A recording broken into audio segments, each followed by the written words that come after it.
So, hello, fellow Earthlings. This is Earthling 6455463728, and I wanted to talk about the future of epidemics, pandemics.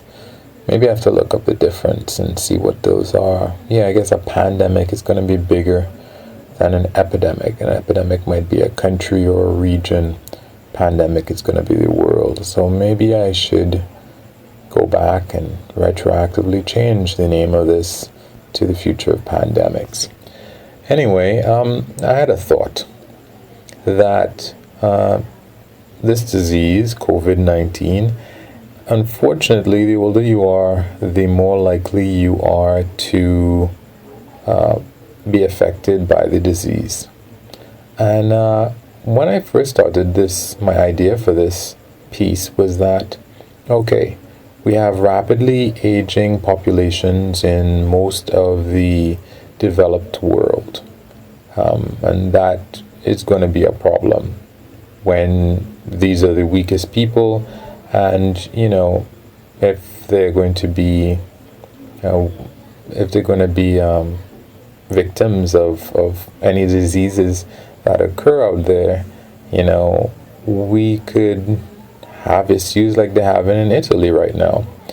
But a thought just crossed my mind that beyond the fact that there's an aging population in most of the developed world, and even in the developing world, as a matter of fact, there is also an issue with people with compromised health and potentially compromised immune systems as a result of obesity, which is also rising. So I think we're going to have, a double, it's not a double-edged sword because it's not a good and bad thing. It's two major problems, actually three.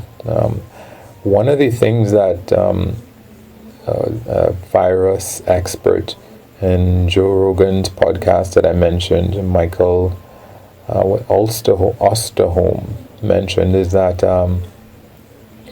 the wild viruses are going to be, a lot more of a threat than anything that people could come up with.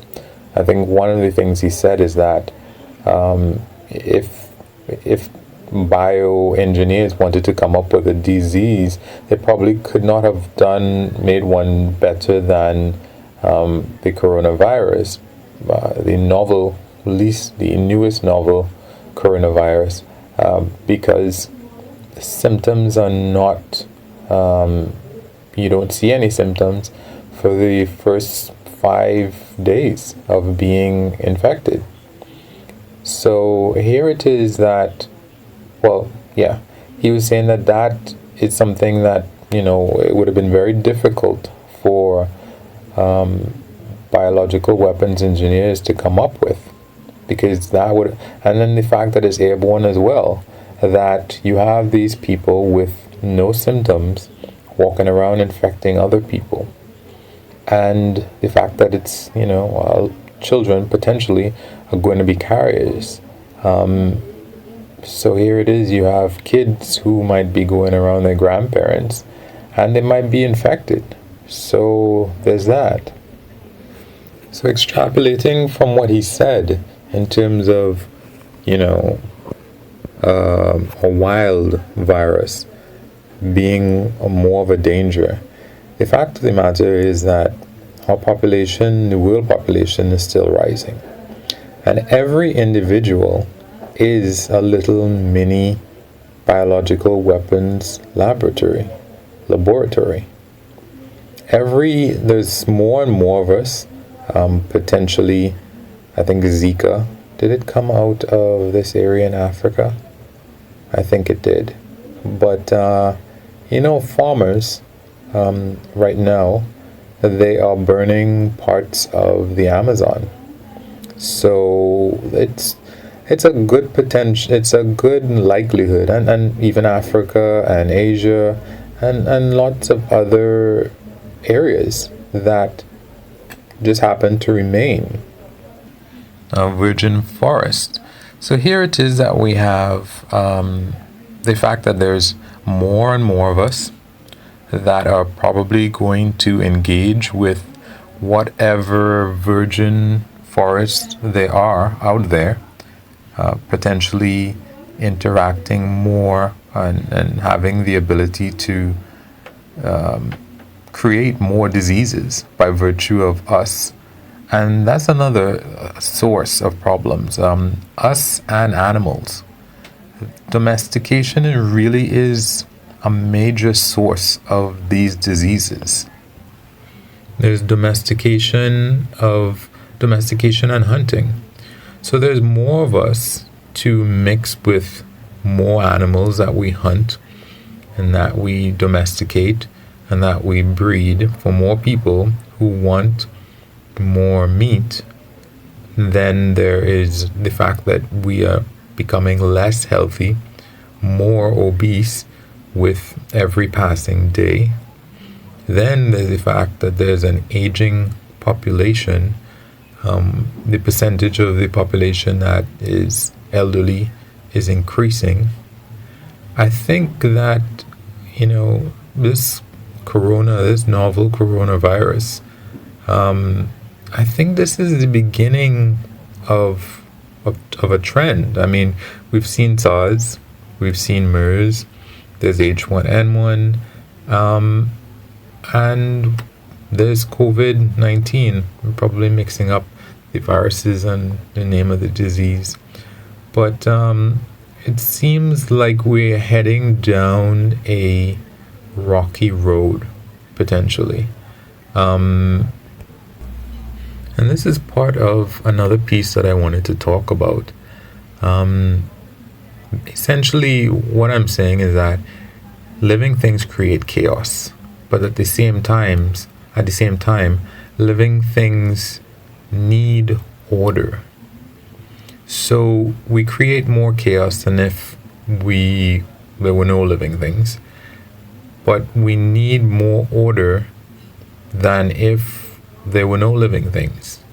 So with every passing day, we are headed inevitably, all living things, humans or otherwise, probably making their existence more difficult with every passing generation and moment. And that is something that might be inescapable. It might be something that we can't use technology to get our way, to find our way out of. Because just a small example, let's say you might have heard about sucking CO2 out of the air. Well, that's great. It's great if we could do that. Number one, it's incredibly difficult. And number two, it would take more energy than we would have gotten from burning the CO2 to get CO2, not from creating the CO2 in the first place. And if you don't understand, just remember that every time we make energy or we use energy, there's a little bit of a tax that is taken off, in terms of we never get all of the energy that we create. We never get to use that. So we get to use a small percentage of it. Most of it ends up being wasted. So when you have to reverse it, nobody's paying you back. There's no tax, a tax return. You don't get that back. But you're taking a tax out of doing anything. So in trying to get the CO2 out of the air, there's a tax on that. So there's a tax to get it out, to emit the CO2, and then there's a tax when you're trying to get it back out. So it's a lot of wasted energy back and forth. I'm not going to go too far into that, but that's really where we're at. And I presume that we're going to have a couple more issues as well beyond the parameters that I've laid out there when it comes to the future of pandemics. For example, and I don't know if I mentioned it, but in Wuhan, they said that people who smoke had a higher mortality rate than people who didn't. So you might say, well, great, everybody's juuling now, everybody's vaping, so the number of smokers is going to go down. Well, that's not what the statistics are showing. It doesn't seem to be helping smokers to quit. It seems to make them end up juuling and, well, vaping. And the vaping, it seems to encourage young people to smoke as well. Also, smoking companies are interested in expanding into other markets across the world. So here you have the higher fatality among smokers. Probably going to have higher fatalities around people who might be obese, with higher risk of cancers that they might have, higher risk of diabetes, which is going to add to complications for them, and higher risk of different issues across the board. So yeah, I think we're probably, I and probably a lot of you have seen SARS, we've seen MERS, we've seen this coronavirus. I don't recall any other viruses, so to speak, from a long time ago. How is it that these guys are like happening more frequently? And that's something that I have to look up. Is it that they're happening more frequently? And the fact that people are traveling more and more and could potentially spread these diseases is another factor that, I didn't think to mention at the beginning, but that is going to be a huge factor. The fact that there are more cars, the fact that there are more planes available, that's what set this off. Maybe people should have closed their borders a while ago. But now, today I just got up and I presume the US has already banned Europe. And then Canada, as far as I know, just banned anybody else who isn't a resident. And I presume the US is doing that as well. They could have done that earlier. But maybe, the next coronavirus, we'll catch it then and we'll be a little bit sooner to act. And the thing about it is that sooner or later, we're going to have to dispense with what we're doing now in order for people to not all lose their jobs and have to be on welfare. And, well, I'm now hearing about flattening the curve. I'd read an article about that, but everybody seems to be thinking that everybody knows about it. I don't think everybody does, but maybe we are flattening the curve, or maybe, I don't know. Anyway, wish me luck, guys. You can like or unlike, comment, subscribe, and or share. Peace.